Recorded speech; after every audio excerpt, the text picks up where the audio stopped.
Welcome to the Explainer. Look, we all know the textbook version of the American Revolution, right? Redcoats versus patriots, guys with muskets standing in grassy fields. You know the drill.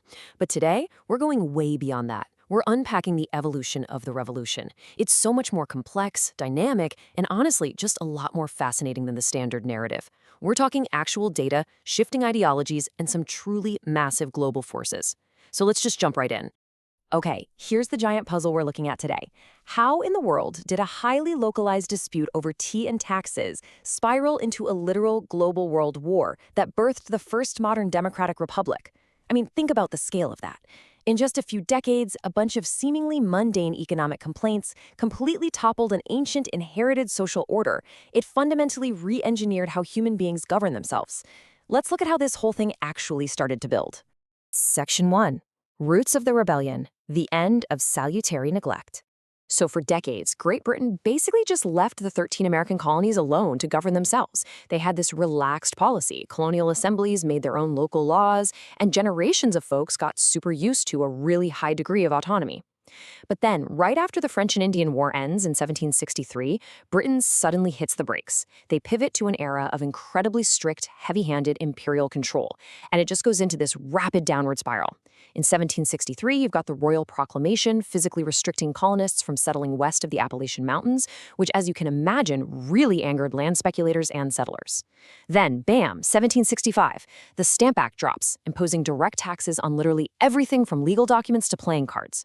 Tensions just keep flaring up until 1770, when panicked British soldiers fire into a hostile crowd, killing 5 colonists. We know that as the Boston Massacre. And the friction just keeps escalating right up to 1773, when the Sons of Liberty toss 10,000 pounds worth of heavily taxed British teas straight into Boston Harbor. Just like that, a series of economic policies completely shatters the status quo. But why the sudden avalanche of taxes in the first place? Well, the answer boils down to a truly staggering number: 133 million pounds of British debt. And honestly, this debt brilliantly illustrates the British perspective at the time. Parliament wasn't just taxing the colonies out of thin air or pure malice. They had practically bankrupted the entire empire fighting the French and Indian War, a war that, by the way, largely protected those very American colonies.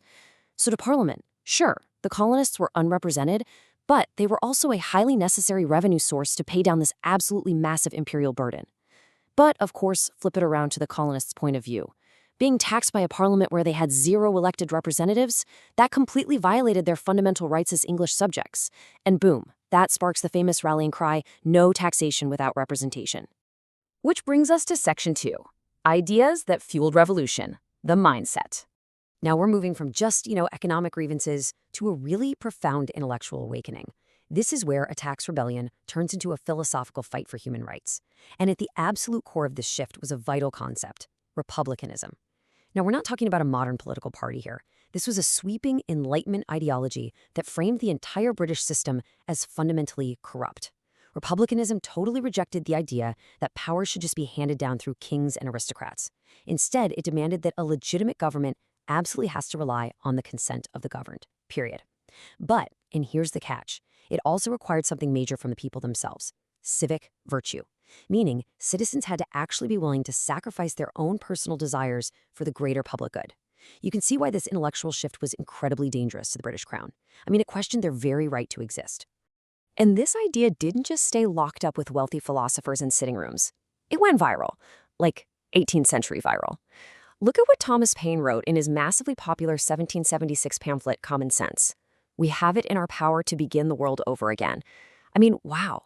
What Common Sense did was take these lofty, super complex Enlightenment ideals and translate them into plain, passionate language that everyday, ordinary colonists could actually digest. People were reading it out loud in taverns, on street corners, in their living rooms. It functioned as this massive recruitment tool, transforming hesitant colonists into fiercely enthusiastic supporters of total independence. All right, Section 3, A Global World War, the Crucible. We really need to shatter a pretty common myth here. The American Revolution was absolutely not just an isolated colonial skirmish fought in the backwoods of North America. Not at all. It was a true global crucible. On one side, you've got British forces fighting this massive war without any major international allies, just isolated. On the other side, a rapidly unifying Patriot alliance. After the pivotal American victory at Saratoga, the French formally enter the war in 1778, and they bring vital funding, troops, and serious naval power. And right after that, Spain and the Dutch Republic jump into the fray too. Suddenly, Great Britain is forced to fight this sprawling, highly vulnerable, multi-front global war from the Caribbean to Europe all the way to India. The reality is, the United States simply did not win this war alone. Those foreign alliances were the absolute deciding factor. But of course, fighting a global superpower requires money, a lot of it. And this staggering number right here, $66 million, that represents the specie, meaning the hard gold and silver cost of the war for the Continental Congress. Well, there was a massive problem. The colonies barely had $12 million in gold to begin with. So, to survive, Congress just started printing paper money, millions and millions of continental dollars. And the result? Crippling hyperinflation. That paper currency became so utterly devalued that it actually birthed the popular phrase, not worth a continental. It really highlights the brutal financial reality of the war. Soldiers are going unpaid, and this brand new nation was nearly strangled by total economic collapse before it even took its very first breath. Section 4. The people who fought, participants on the ground. We often picture the colonists marching together in this perfectly unified patriot front against the king, but consider this surprisingly high number, 15 to 20%. That is the estimated percentage of the white colonial population who remained loyalists, meaning they actively supported and sometimes fought for the British crown. This was not a clean, easy break. It was a civil war. Families were literally torn apart. Neighbors turned on neighbors. Think about Benjamin Franklin. His own son, William, was the royal governor of New Jersey and remained a staunch loyalist. The two men actually never spoke again after the war. A statistic like that really grounds us in the messy, deeply divided reality of colonial society at the time.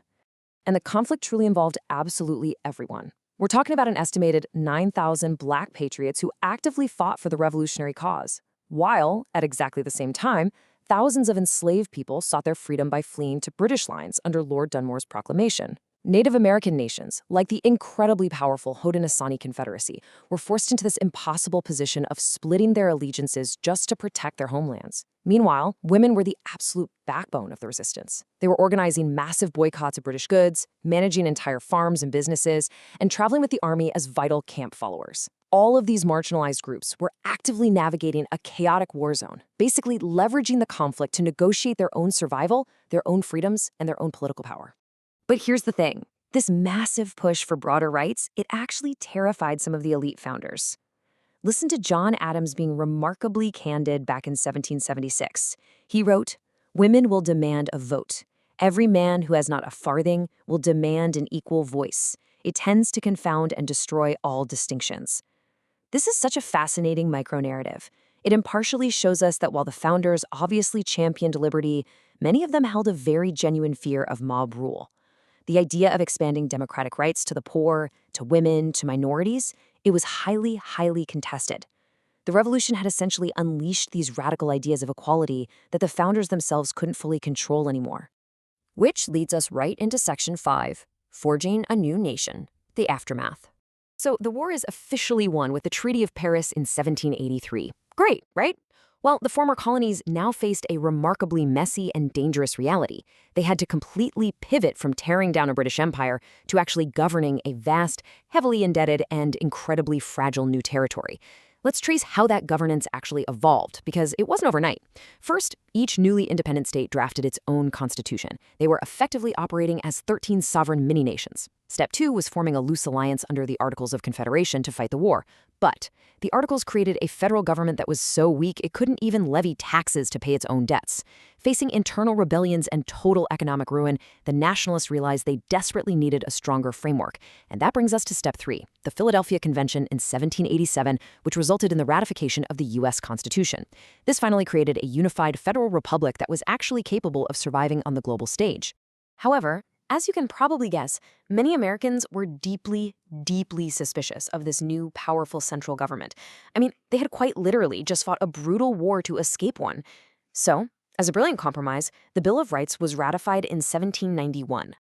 By legally cementing individual liberties, things like freedom of speech, religion, and assembly, directly into the supreme law of the land, they appeased the skeptics. It meant the core ideology of the revolution, that government absolutely requires the consent of the governed and must protect natural rights, was now officially codified. It completed the incredibly arduous journey from colony to nation. And that leaves us with a final, incredibly provocative question that leading historians are literally still debating today. Did the revolution merely swap a king for a president, leaving all those deep social inequalities firmly in place? Or, as historian Gordon Wood argues, did it truly destroy aristocracy as the Western world knew it, planting the deep seeds of an egalitarian society? It is a profoundly complex legacy, full of wild contradictions and incredible triumphs. And honestly, it's a legacy we are all still actively shaping today. Thank you so much for joining me on this explainer. Keep questioning, keep learning, and I'll catch you next time.